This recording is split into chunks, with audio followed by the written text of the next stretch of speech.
Hi everybody, welcome back to Cosmic Owl Astrology. I am Louise Edington, the Cyberpunk Witch Priestess to the stars of Cosmic Owl Astrology. And before I start, I will say that I'm doing the forecast for the weeks beginning March the 8th right through to March the 14th. And March the 8th is International Women's Day, so it feels very appropriate to the forecast. Excuse me, I'm just reading off my calendar. It's also the Feast of Esther, so that might have some meaning to some people. It's also said to be the birthday of Mother Earth. I don't know how they work that out, but there we go. And in the USA, daylight savings begins. Oh gosh, I went fuzzy there. Anyway, I'm glad the eclipses are over. I don't know about you, but it's like, oh my God, it feels like everything is a bit like that camera where everything goes fuzzy and everything goes like that. And this Mercury retrograde in Pisces is kind of wild. I mean, I'm not saying it's awful, people are having some the usual kind of Mercury things, but there are some slips of tongues, but there are also some very big reversals, and Kathy and I will talk a lot about that on Friday. I'm recording this on Wednesday, the 4th. And just things really feel like they're starting to turn around. And this is another turnaround week. We'll look at in detail at that. But before I dive in, I just want to say that this amazing energy, even though it's kind of dizzying, disorienting in other ways, has its good sides. And part of what's coming up for me as I prepare for my Ceres immersion, Ceres Reborn Immersion on March 21st, 22nd. Links always below if you want to check it out and join us. Is that I kind of started thinking about writing a book, Demeter, in her own voice ages ago. And, I'm inspired by books like Hecate by Nikita Gill, and Circe, which was by Madeline Miller. There's a whole kind of these books. There's not one that I'm aware of on Demeter. And it's different to theirs, but also kind of that reinventing, rediscovering these energies. And it goes with my workshop. But anyway, this book is just like flooding through, or starting to. So I've got a couple of chapters kind of written, a bit of an outline. It's all starting to come together, and people who attend the Ceres Reborn Immersion will get the drafts of whatever chapters I've got written. But more than that, when I finally get the book published, unfortunately I can't promise when that will be. Everybody who attends the Ceres Reborn Immersion will get a signed preview review copy. Okay, so like physically, if I can't mail them physically, you might get the PDF first of all as a review copy, and then the mailing later, but you will get a copy. So there you go, another little bonus. Because she's just speaking wildly at the moment. And there you go, with this week starts on International Women's Day, so very serious. Okay, so the star, these are the cards for the week. Nice cards. The star, we've got 4 of torches, which is kind of funny because I've just bought a beautiful print of a man and a woman's hand holding hands like that. So, and then we get the Lovers, and then from the Witch Oracle deck we get the Alchemist of Pain. We've had that one before, I think. Anyway, let's dive in for the week, going through the astrology. But don't forget to check out the Ceres Reborn immersion below, the links below, and I'm trying to remember this time to put it in a pinned comment, but anyway, you'll find it if you need, if you want it as well. It's Also on my website, louiseedington.com. Okay, so this is the start of the week, Sunday, March the 8th. By the way, the daylight savings time ends on Sunday, March the 8th, here in the USA. So clocks are changing. So that's going to add to the disoriented feeling, I think. You can see that Mercury is still retrograde here. Mercury and the Sun are still very close together, but they are past their cazimi, the sweet spot in the middle of the retrograde. So we're on the way out of the retrograde, but still a ways to go. But you know, they are starting to move apart now. The Sun moving towards Aries, Mercury moving back through Pisces towards 8 degrees, where it will station direct. The other things to note, and some of this, you know, began last week in the forecast, is that Venus is now in Aries, has passed Neptune, and is about to conjunct Saturn. So the whole Aries energy is growing massively. April's going to be really wow. But anyway, we're on this week. If you're wondering what this is Okiroe. Okiroe has kind of a seer, prophetess, seeing the future energy. She is Chiron and Chariclo's daughter in the myth, what little there is of the myth out there. And she is about to meet her dad out here. So, you know, I've added her into the chart, but here's Chariclo. Chariclo and Chiron are also heading towards a supportive sextile aspect, but this is their first major aspect since they were conjunct back in 1949.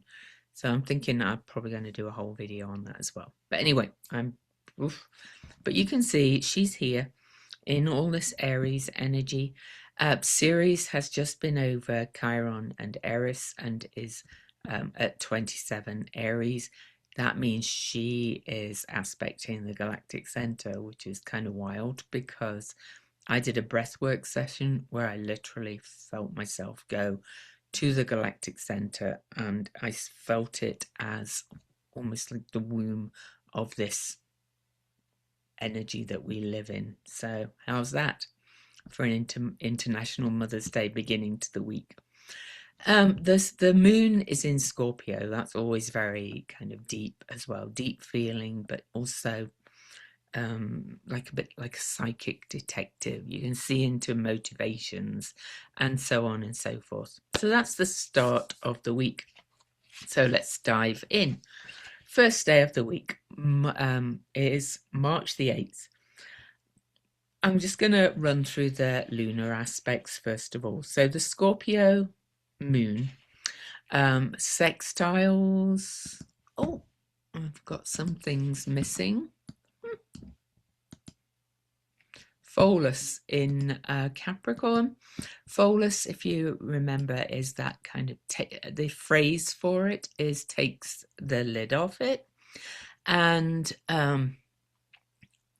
I call it the Pandora's box in a way, but it's also kind of got that energy of looking back at what's been out of integrity, kind of taking an inventory, but not in that any shaming kind of way for yourself. But you're also going to see more coming off, you know, more coming out of that box as well around our structures and institutions. But anyway, the moon will first of all sextile Pholus, and almost at the same time will trine Pallas Athena.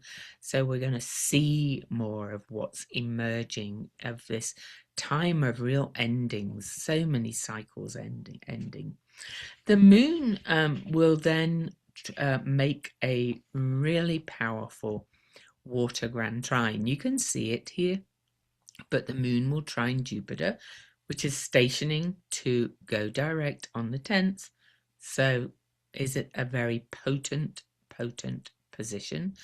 And then the moon will also trine Mercury and the Sun.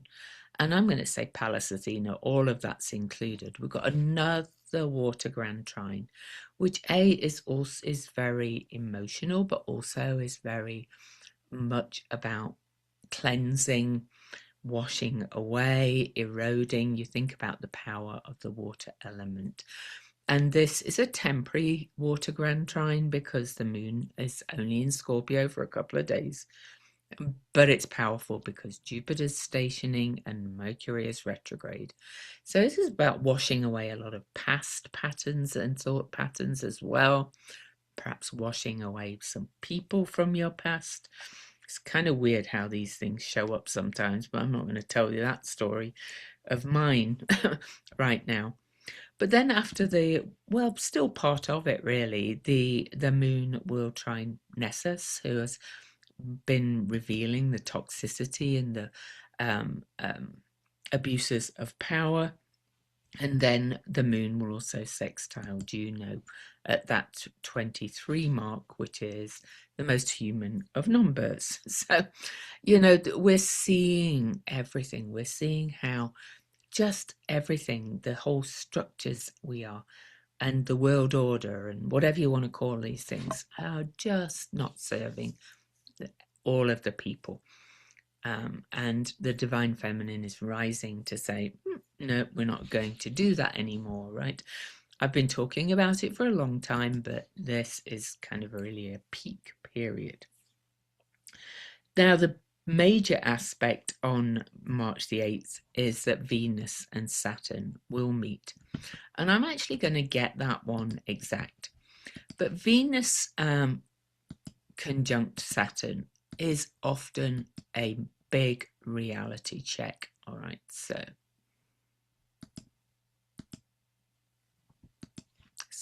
here you go. They meet exactly at 2 degrees 38 minutes, which is 1 minute from the position of the Venus star point, the retrograde Sun-Venus conjunction on March the 22nd last year, 2025, when Venus was birthing as morning star. Something is going to come back. Something is going to be like a big, we've got to stop this. It's a big slap around the face, a big reality check, wake up call, whatever you want to call it. But this is around relationships, money, our relationships with each other, our relationship to the earth. So this is all, I always find Venus-Saturn conjunctions are like one big reality check. Now, of course, for you individually, if you have anything aspected around 2 degrees, this will impact you more than most.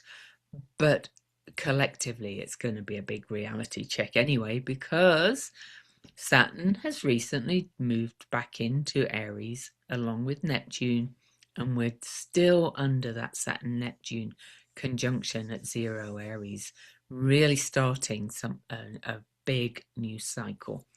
So anyway, that's a big reality check to start the week. Don't you love astrology? All right, so March the 9th. Ooh, I feel quite woozy. More.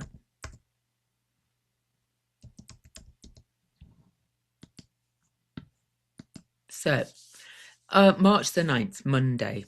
Clocks have gone back, so you can see we're on, I hope my calendar, well, anyway, whatever.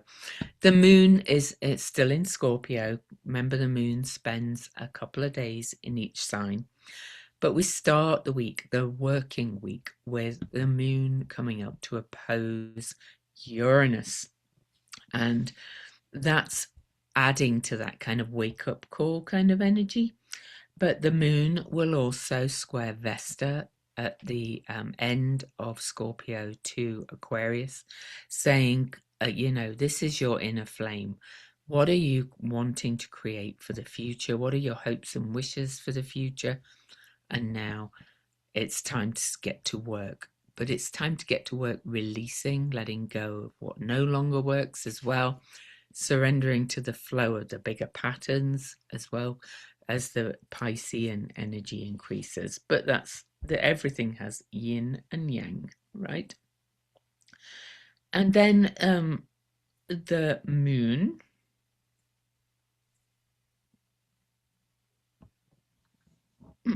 will obviously move into Sagittarius after that. It doesn't have the sign ingresses, I've just realized, but anyway. The moon will, once the moon has moved into the sign of Sagittarius, the moon will trine Neptune, trine Saturn, trine Venus, that energy of that reality check. But we've got the moon now waning and moving towards this mass cluster of energies over here, saying it's time to start bringing things to an end, more and more and more. Okay. Oh. Okay, so earlier on the 9th, Mercury over here is going to make the exact water trine that was part of that water trine that I talked about. But Mercury is in Pisces, is kind of redoing, reflecting, looking back, looking inward. I did a whole thing about Mercury retrograde, but now it trines Jupiter. Mercury, the messenger of the gods, trines Jupiter, this unbroken flow, exactly for the second time. But this one is even more powerful because now it's the day before Jupiter stations direct. So, the tides are about to turn big time. Okay, now Mercury will not station direct till the 20th. So we've got more tide turning to come. But this is another one. This is another big tide turning day aspect. Then Mercury, right after that, will meet Pallas Athena. Creative intelligence, both seeing beneath the shadows, seeing what's been hidden, revealing things. This is wild times, right? Some of it may not become quite clear till after the Mercury retrograde, but they're still going to be revealing things. So then the moon will end March the 9th from Sagittarius with a sextile to Pluto, which is at 4 degrees, which is a really big degree for July. So I'll do a whole video on that later. And the moon will also square Mars right after that. And really this is more endings, more letting go, more as the moon waxes and moves towards all these. Some of this, will still, the Mars in Pisces, particularly the square to that, even though it's just a lunar square, but, so it's temporary, will bring up a lot of feelings. And in those that are, shall we say, less attuned to expansion and all the things, will get a little bit reactive. Mars doesn't really love being in water signs. Okay, it gets super sensitive and therefore can be reactive. Okay, so just watch for reactivity caused by emotional triggers, I guess you could say. So then on March the 10th, the big day. But before we look at that, the Venus over here moves to 4 degrees and will sextile Pluto again. And if you remember, Venus, Pluto and Ceres were at 0 Aquarius on December the 7th, 2024. So these three are going to start working together a little bit as well, or activating the degrees as they aspect Pluto. But Venus and Pluto are like earthly desire and soul's desire in many ways. Venus in Aries is very direct, very sure, very knows what she wants to create, knows what she wants to manifest in all areas of life, and is willing to do the work to do it. But she's been really working on that since the end of 2024. And now it's time to transform. Okay. And then the moon Of course. Oh, so there's a couple of other aspects. All right. So, oh gosh. In fact, the 10th is a big day. So the moon in Sagittarius will square the lunar nodes. We'll meet Black Moon Lilith as well because I use the osculating one. But this is kind of the week after the eclipse is just saying, all right, now I'm moving towards that north node where we're all headed towards or drawn to, where we're longing to move towards, that sense of creativity, compassion, interconnectedness, all of those things. And the Sagittarius moon says, let's shoot our arrows in that direction. On the 10th as well, Chiron over here will square off to Juno, revealing more wounds in our sacred contracts with each other, or the sacred marriage with all that is really. And then the moon will square Mercury. So that's bringing up more things from the past, more things to release, more things to revisit, more things to redo. Then before the big event, which is right at the end of the day, Eastern time, Vesta moves into Pisces. And so that you're the inner flame, but also the hearth of the state moves into Pisces as all these planets are reaching these massive endings, big revelations, big cosmic rebirth. And then I'm gonna have to get the planet exact at the very end. Look at this. Only 8 seconds to midnight in Washington, D.C. So the day is about to change. Jupiter stations direct at 15 degrees, 5 minutes of Cancer.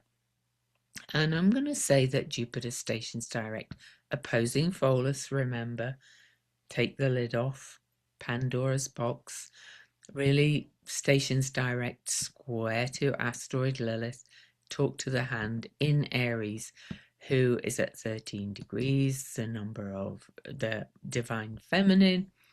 All these things keep repeating, but this is just kind of huge. But I want to read you the symbols for Jupiter's station direct degree. It's potent, this degree. Jupiter loves being in Cancer. Well, it's said to be exalted. I hate these old terms. But of Cancer, of course, is like potent birth, mothering. It is the sign of the family, but it's also the sign of the internal family because, when we feel threatened as Cancer, when our safety is threatened, we go in, we do more self-care. But, the Cancer is a deeply emotional sign, but that's okay. Emotions are good. It's an intuitive, nurturing, and very protective sign. Cancer really is about the caretaker kind of energy that values security, home, family. I could go on. But Jupiter is stationing direct right at that last minute, Tuesday night, 8 seconds to midnight on the East Coast. Change is coming, but also Jupiter's stationing direct. But I want to read the Sabian symbol for this. A person studying a mandala in front of them, that's like the natal chart, with the help of a very ancient book. This degree is very aligned with astrology, of course, but also making plans and kind of all those things. It can also, unfortunately, be a degree of wars and warfare because it's about strategies and patterns and things like that. But what are you planning? What are you studying? Where is your focus going with this station? Because Jupiter is the natural laws of the zodiac, really. Are we going to set forth to live by those natural laws, and where are that we living out of alignment. But this symbol really shows being able to make sense out of complex systems and to be able to apply them in everyday life. The key is often found in old knowledge and wisdom or systems of understanding, but perhaps you feel boxed in by situations on this Jupiter station, though. It's going to dig quite deep. It's a powerful degree, right? And need to be able to strategize your way out. You must seek what is already known in order to understand. Knowledge is available to you, and studying the secret mysteries can reveal answers to life's questions. So this is Linda Hill's site, sapiensymbols.com, but this really is about overcoming obstacles, she says, by gaining control of one's inner and therefore outer life. Astrology, architecture, strategic planning, systems of thought that are laid out, maps and mandalas. The caution, she says, is ignoring old wisdom for modern rational systems, lack of imagination, and going into situations without a plan. Wonder who did that in Iran, or unorganized, and not wanting to put in the work. So that was Linda Hill's interpretation of the symbols, and I chose that because she took out the man thing. Some of these symbols are definitely written from a very masculine perspective, but we'll go to James Burgess's site anyway. He says a man before a square with a manuscript roll in front of him. Rudyard said it's a man studying a mandala in front of him with the help of a very ancient book. So they're kind of very similar. But this James Burgess interpretation of this station direct degree is that this is about profound self-understanding. We need to learn how to understand, acknowledge, and willingly embrace all the various parts of our nature. So there you go. And that goes to the birth chart in many ways. So the Chandra symbol for the Jupiter station. Okay.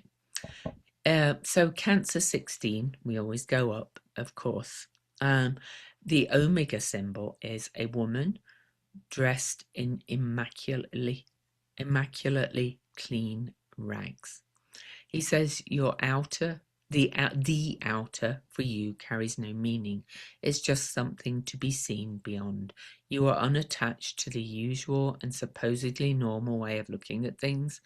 You are searching for purity of vision to be able to see things as they really are, unclouded by anything. You need to focus on this and share it with others.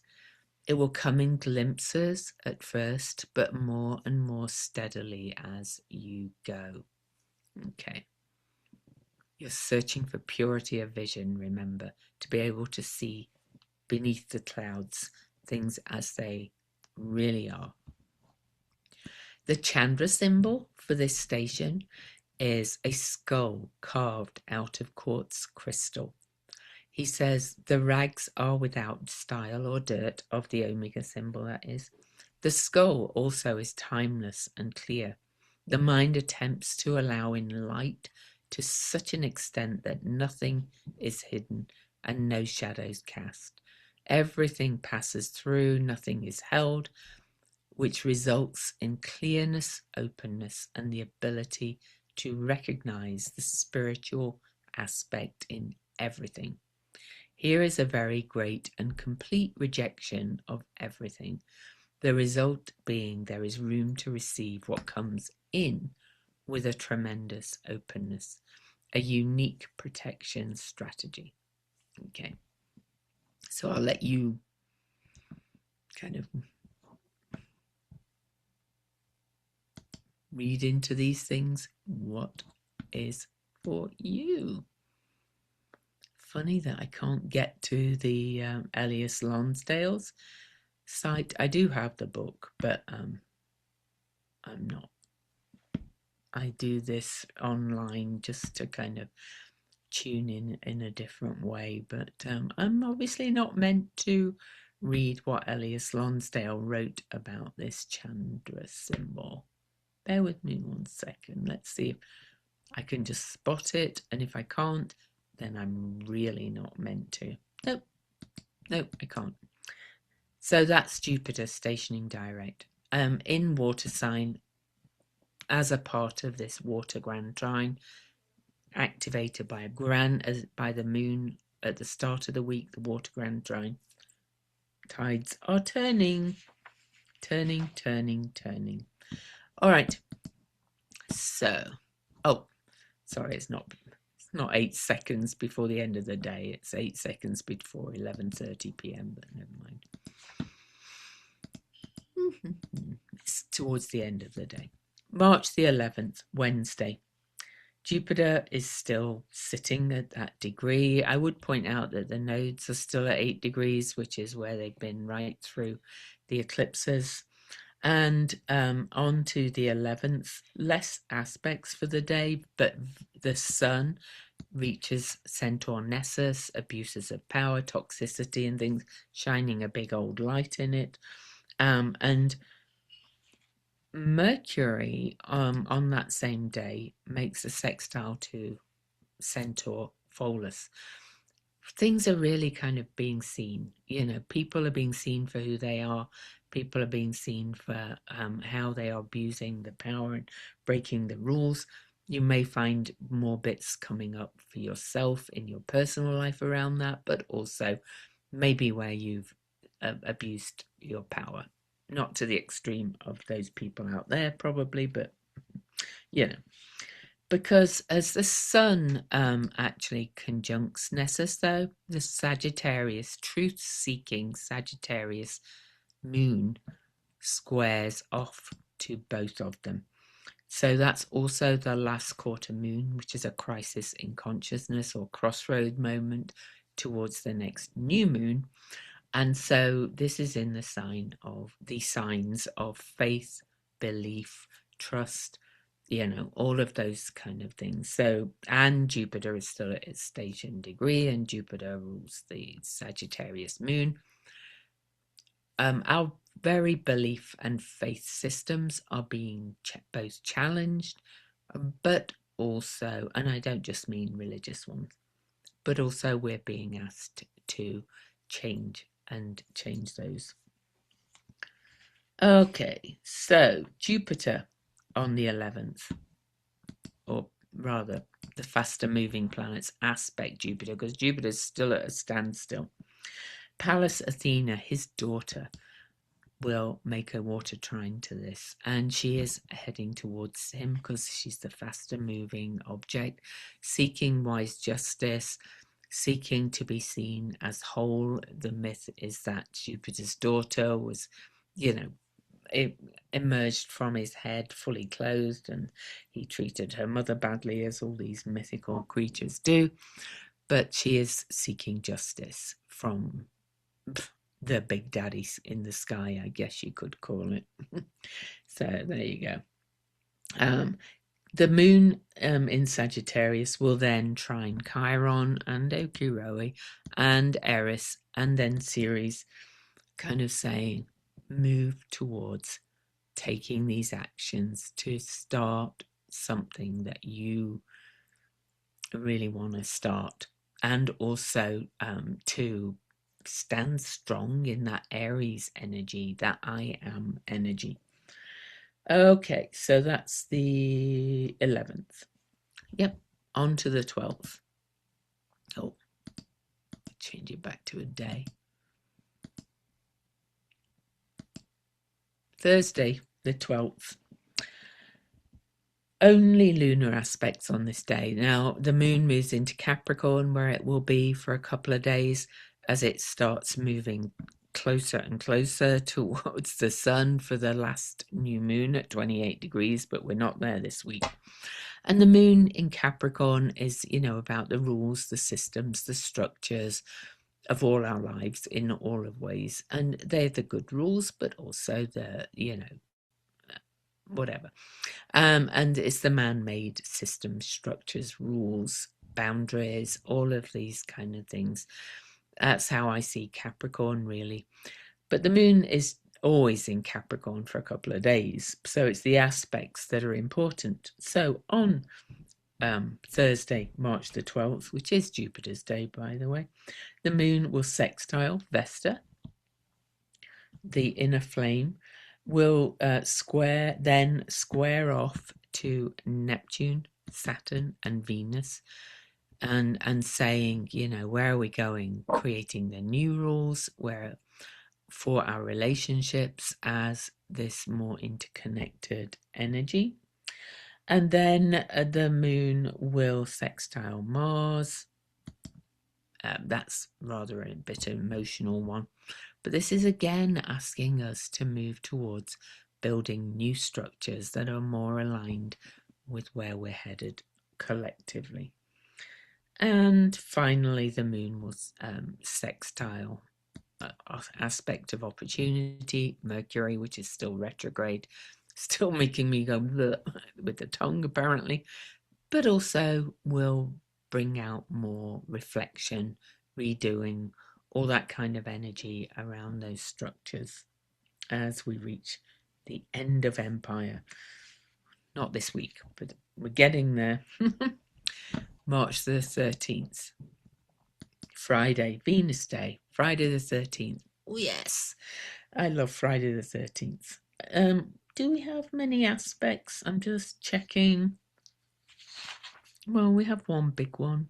So I'll look at the lunar aspects first of all. So the moon is still in Capricorn for all of that day. We'll meet Centaur Pholus and oppose Jupiter, and will sextile Pallas Athena. So all these kind of energies I already talked about will be coming out. We're kind of revisiting them, but you know, this is more the lid has come off and it's all pouring out right now as we reach the end of these end times. Mars, meanwhile, in Pisces, which is more kind of spiritual, kind of warrior, but as I said, can be quite passive aggressive, doesn't love being in this, super sensitive too.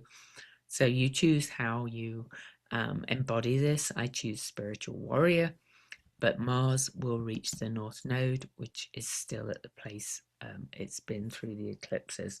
This is saying this is our way forward, this kind of energy of action, compassionate action, when all these things. Let's just call it compassionate action. Okay. And isn't it funny that the outgoing empire decided compassion was bad, but we know it isn't. Anyway, the Capricorn moon at the end of the day on Friday the 13th will make a sextile to the sun, which is the last Ptolemaic aspect before the Pisces new moon at 28 degrees. But boy, are we reaching the end times here.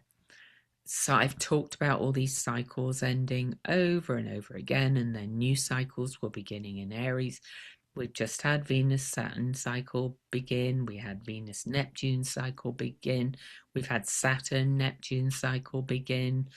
We're going to have a whole hill of others too. But Chiron is coming back to conjunct Eris. That will be another new cycle beginning because they had 3 conjunctions already. Ceres has started new cycles with all of these energies. I could go on. But here we are, last day of the week. And then we'll look at the cards. So only lunar aspects on March the 14th, but the moon is finishing up in Capricorn and will move into Aquarius around midday. That's so annoying. I haven't got the sign ingress, but that's okay. So we're finishing up in Capricorn and entering Aquarius. But while the moon is in Capricorn, the moon will square Okiroe, Chiron, Eris, and then Ceres. And all of these squares to that are happening as the moon conjuncts Juno, our sacred contracts with each other. and starts that new cycle then. But both of these are moving on out. And, you know, it's another shake-up, right? Energy shake-up about, you know, this isn't working. Let's shake things up. Then, after the moon moves into Aquarius, the moon will sextile Neptune, Saturn, and conjunct Pluto to finish the week. So, I'm going to get that one exact because I want you to just see now where we're at. Again, it's all a process. But do you know is now 5 degrees less, almost just 4 degrees from leaving Capricorn. The moon finishes the week, as I said, conjunct Pluto. This is 4 degrees, which is where Pluto will make some very major aspects in July to all the other slower moving planets. But we're not quite there yet. But now you can see that we've got all this energy in Pisces. Now Vesta had moved in, but the sun is moving fast towards Aries. So we started this great kind of conglomeration of energies back in Capricorn mostly. And it's slowly moved from Capricorn through Aquarius into Pisces. And now it's going to move through into the new beginnings. But we're not there yet. But we will be. Okay, the cards. Thus endeth the week. In summary, it's a tide turning week again, primarily because of Jupiter stationing direct. And it's the end, beginning of the end, really. Tides turn, beginning of the end. That's, in summary, that's about it, really. Okay, so the cards. So again, I have switched to the Red Seeds Tarot because I'm getting ready for the Ceres Reborn Immersion, and this deck is the story of the myth of Demeter and things. So this is the star. Oh, here we go. Red Seeds Tarot. I am blessed. The essence of the star card is the gift of hope, guidance, and healing. Our hearts and souls are filled with an abundant love. We are inspired and feel renewed. Hope and blessings fall upon us as if from a starlit sky. The grace of the heavens informs us that all is well and peace surrounds us. We are held. Dreams are important at this time, though. Write about them and make generous time for divination. Go out into the night and bathe in the starlight. Astral alchemical waters are a blessing. When we lose faith in ourselves, we must remember to follow our star. We shine. Yeah, that's all I'm going to read for that one. Okay, the second card for this week is a fire card, and we've got all that energy with around Chiron and Eris and everything, right? Fire, but also the Saturn, Neptune, Venus. Fire is really building. But the four is always a number of stability, and this is kind of represented by the two hands holding the man and the woman, the opposite, and this card is full of joy. It's I am glowing. This card is full of joy and love, which we generously shower on those we care about. Self-validation is called for, and we acknowledge our enthused self, which is manifesting great things in our lives. We are charged with determination, creativity, and willpower. Our hearts are ignited, and our ego is on fire. Healthy ego. It's a time to celebrate the heat of our inner fire and revel in our glow and radiance. It's a time to feel joyous at what lays ahead. All is going well. For now, let us enjoy and appreciate this time. So, Jupiter is Santa and hope in many ways as well. So we've got that one going on for us as well this week. So next, we've got the Lovers card, which everybody just assumes is just the Lovers. But of course, you know, it's about the union of all opposites, really, because it's the journey of the twins, seeing things differently, all of that. It's also the number 6 card, which is about the union of Hades and Persephone, Pluto and Venus. And they speak to each other again this week. So this is I Am Union. This is the energy of harmony, relationship, sexuality, and beauty. In the ancient world, the number 6 was connected to Aphrodite. It's also connected to, it's called the Great Mother number, by the way. Series. Anyway, and this is Aphrodite. Aphrodite, though, in ancient times was depicted as having both male and female genitalia, because everything is within each and every one of us. So this is just talking about that real inner union with ourself and the divine, reconciliation within oneself, all that kind of energy. So, all right, last card, number 19, the Alchemist of Pain. This is sacred alchemy. That comes only after grief. A witch knows she must grieve first, giving her heart the space it needs to bleed out all the messages that would diminish her. Ignore the voices that suggest you should be over it by now, whatever it is, or tell you that grief looks one way but not another, or suggest that you somehow deserve this pain. The medicine you need to heal is actually inside the wound, so let it bleed out. Empty the wound of pain and empty your heart of tears. Only when you are willing to sit with your agony and companion your sorrow will sense. And companion your sorrow, be a companion to your sorrow. Will you sense the medicine then rising? It may come slowly, but over time you will sense an ache to create something from this void.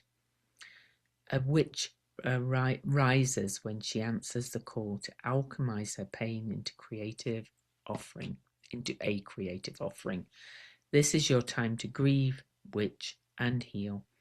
Know this, the rise will come, and it's coming so soon now. Oh my goodness, because we finished the week in a very different place to where we started. So I'd just like to share this one more time and just move the chart forward to the start of next week. I'm not going to do the forecast, but Jupiter is direct by the start of next week. Uranus has moved off the station direct degree, where it was station direct for the last time in Taurus. Okay, we also end the week because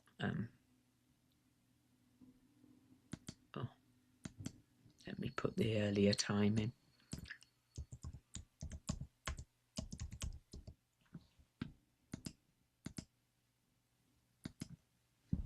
Okay, here we go. So yeah, Jupiter's direct. You know, you can see Venus has trotting forward. By the way, Venus passes the degree that it stationed retrograde at in March of last year. Big changes are coming.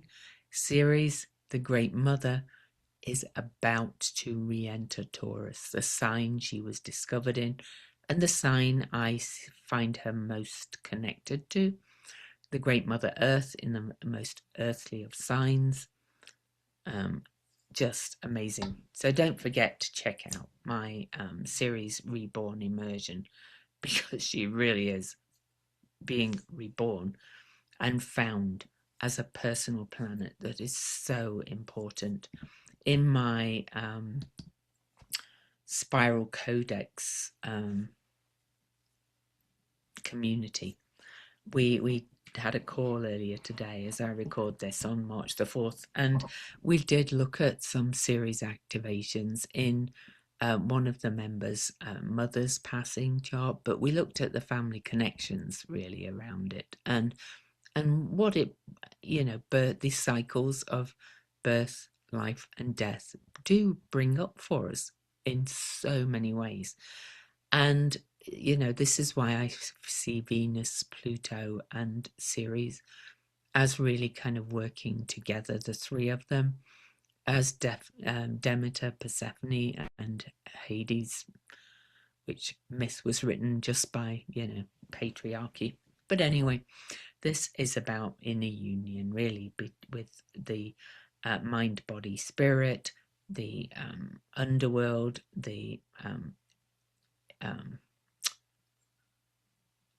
upper world, the middle world, and the lower world. In shamanic terms, all of those threes: mind, body, spirit, Father, Son, Holy Ghost. You can call it all of these things. The Holy Trinity. It's about union within you. Much love.